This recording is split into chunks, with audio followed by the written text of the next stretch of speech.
नमस्कार दोस्तों, आपका बहुत बहुत स्वागत है इस वीडियो में।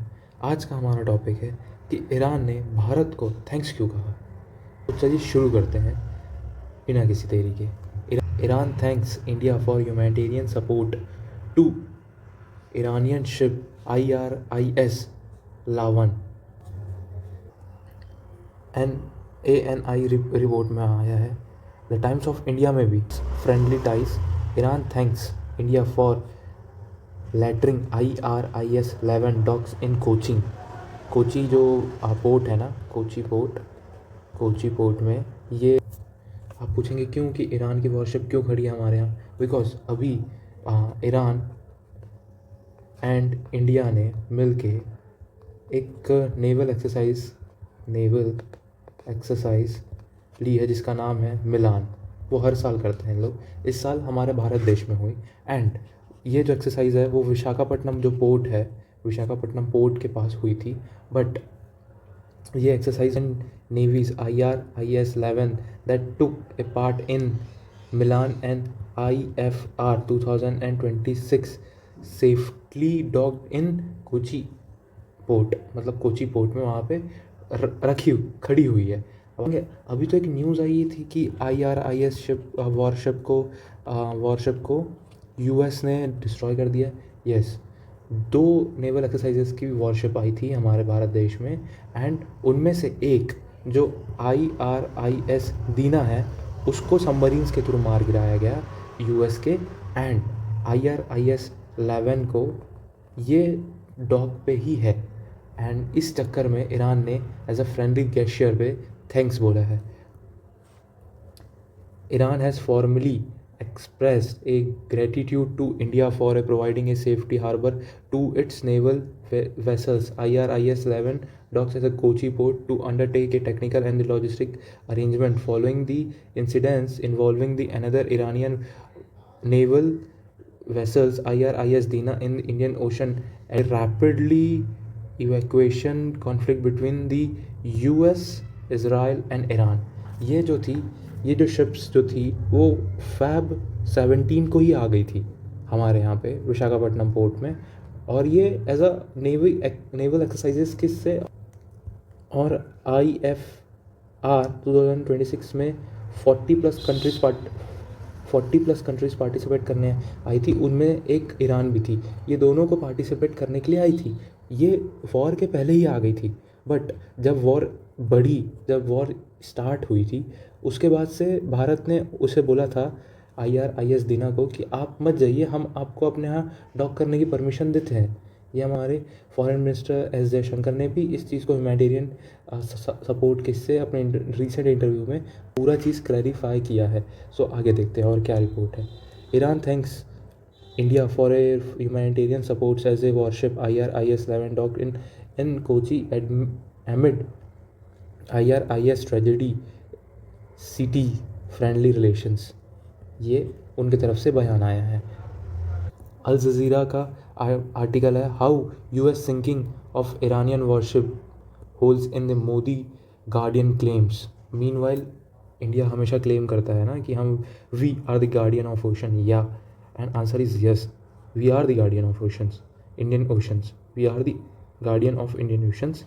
ये इंडिया की, ये यहाँ पे बे ऑफ बंगाल है, ये अरेबियन सी है और ये इंडियन ओशन है। ठीक है। एंड अभी क्या हुआ, एक और बार मैं आपको बताता हूँ। ठीक है, ये तो BOB, ये AS, ये इंडियन ओशन। ठीक है। अब शिप क्या हुई, यहाँ से निकली एंड यहाँ आई श्रीलंका के गेल के पास। ठीक है, गेल से 40 किलोमीटर फार थी, मतलब दूर थी। एंड सॉवरेन टेरिटरी इसे बोलते हैं जो 200 नॉटिकल माइल्स तक को सॉवरेन टेरिटरी बोलते हैं। यहाँ से 200 नॉटिकल माइल्स, यहाँ से। बट इन दोनों के बीच में एकदम एक मिड ऑफ द पॉइंट लेंगे। अगर दोनों कोई सिटीज़ एकदम पास में है तो उसमें मिड ऑफ द पॉइंट लेंगे। बट ऐसा है कि ये 200 नॉटिकल माइल बियॉन्ड थी, मतलब आगे थी उसके भी। And we are the guardian of ocean. जब यहाँ पे कुछ ट्रेजिडी हो जाती है, लाइक कोई शिप ऐसा डूब रही हो या किसी शिप को हेल्प चाहिए या फ्यूल रिफ्यूलिंग करना हो, या पायरेट्स वायरेट्स की जैसे बहुत बार खबरें आई है कि पायरेट्स आ जाते हैं, लूट लेते हैं शिप्स को, हम उस चीज़ को प्रॉपर वे पे गार्ड कर सकते हैं। एंड सपोज दो देश लाइक मॉरिशस एंड मालदीव्स की अगर लड़ाई हो रही हो, तब हम उनको जाके प्रॉपरली वे पे नेगोशिएट कर सकते हैं डिप्लोमेटिकली कि वॉर की सिचुएशन ना लाइए या वॉर ना कीजिए। बट गार्डियन ऑफ ओशन के इससे ये समझ नहीं आता कि किसी दो देश की लड़ाई है उनमें कूद जाना, ये नहीं होता गार्डियन ऑफ ओशन। जब यूएस एंड ईरान की जो वॉर है, तो ज़बरदस्ती भारत इंडिया क्यों वापस कूद जाएगा इस वॉर में? Getting my point? क्यों ज़बरदस्ती कूदेगा जब दो लोग की लड़ाई है? Our navy guardian in ocean prime minister Modi top quotes to navy on Diwali. तब उन्होंने बोला था गार्डियन हम जो हमारी जो नेवी है वो इंडियन ओशन की गार्डियन ऑफ ओशन है, वो गार्डियन ऑफ ओशन है करके, लाइक दैट। ये तब उन्होंने कहा था। यस है यार, पर दो देश की लड़ाई में थोड़ी ना हम ज़बरदस्ती कूद जाएंगे कि आ बैल मुझे मार वाली बात। आप ये कहावत बहुत अच्छे से सुने होंगे, आ बैल मुझे मार। एंड ये चीज़ को सब लोग क्रिटिसाइज़ कर रहे हैं कि इतने बड़े बड़े तुम कोट्स देते हो बट तुम इतने फुलफिलमेंट नहीं कर पाते हो। देखिए, अगर सपोज इनके अभी जो IRIS 11 है जो कोची में खड़ी है, अगर यहाँ पे खड़ी है ना, डॉक है ना, अगर वहाँ आके अगर US की वॉरशिप या सबमरीन अटैक कर देती है, सो ये हमारी रिस्पॉन्सिबिलिटी है कि हम अपने अतिथि को प्रॉपर वे पे प्रोटेक्ट नहीं कर रहे। अब यही बात है ना कि आपके घर के सामने लड़ाई होगी, suppose this is your house, ठीक है, ये आपका घर है, और ये रास्ते पे ये दो लोग की लड़ाई हो रही है, एक ये दो, तो ज़बरदस्ती आप थोड़ी ना जाके हमें मत करो, आप थोड़ी ना जाके इसे बोलोगे कि मैं तेरे साइड से मारूंगा इसको। आपके घर के सामने एक लड़ाई है, आप इसको भी जानते हो, थोड़ी ना एक को मारने लग जाओगे कि ये इसको मार रहा है लाइक मैं इसको मारूंगा। ऐसा थोड़ी ना होता है यार। अगर कोई एक पर्सन आपके घर के अंदर रहेगा, सपोज ये वाला बंदा आपके घर पे है और ये आपके घर पे आके मार के जाएगा, तो तब तो हम समझा सकते हैं, नेगोशिएट कर सकते हैं। तब भी ऐसा नहीं कि हम तुरंत हाथ उठा देंगे, लाइक हम इसलिए नेगोशिएट करेंगे कि ये हमारे अतिथि है, इस वे पे। आगे देखते हैं। द इंडियन एक्सप्रेस की न्यूज़ है exclusive. Before it's was sunk by US, Iranian ship IRIS Dina was offered shelter by India. IRIS Dina को भी शेल्टर देने का ऑफ़र मिला था, बट IRIS Dina ने उस ऑफ़र को रिजेक्ट कर दिया एंड वो खुद ही से चला गया यहाँ से। एंड देन जैसे ही गया उसे US के सबमरीन ने डिटेक्ट किया एंड डिस्ट्रॉय कर दिया। अब आगे देखते हैं। इंडियन एक्सप्रेस की न्यूज़ है।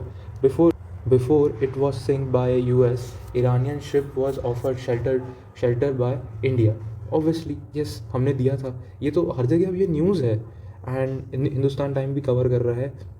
IRIS दिना में 87 लोग की डेथ हो गई, टॉर्पीडो से उसे अटैक किया गया था एंड IRIS दिना को, एंड वो सबमर्ज कर गई है, मतलब डूब गई है वो शिप। एंड उनमें से 32 लोग को रेस्क्यू किया गया है, उनका इलाज चल रहा है नियरेस्ट सिटी जो गेल है श्रीलंका की, वहाँ पे।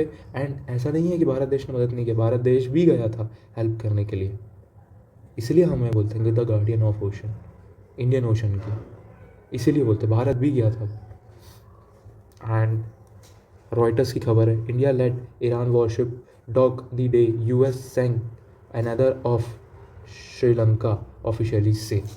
Same as it is zone में आपको बताया। अब देखिए, हमारे foreign minister S Jaishankar ji ने बताया था कि IRIS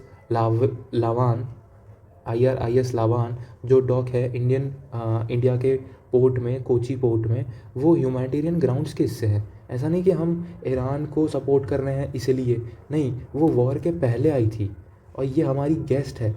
दैट्स वाई हम अपने गेस्ट को बचा के रखना चाहते हैं। तुम्हारे यहाँ कोई गेस्ट आता है तो ऐसा थोड़ी ना कि उनके यहाँ लड़ाई चल रही है तो भेज देते हैं कि तुम जाओ, भाई उस रास्ते से भी तो जाते जाते खतरा हो सकता है ना। दैट्स वाई ये हमारे गेस्ट है और ये वॉर एक्सकेलेट होने से पहले आए थे, वॉर स्टार्ट होने से पहले आए थे। आगे देखते हैं। India added the Iranian ship after the reported it was having problem and wanted to come our port.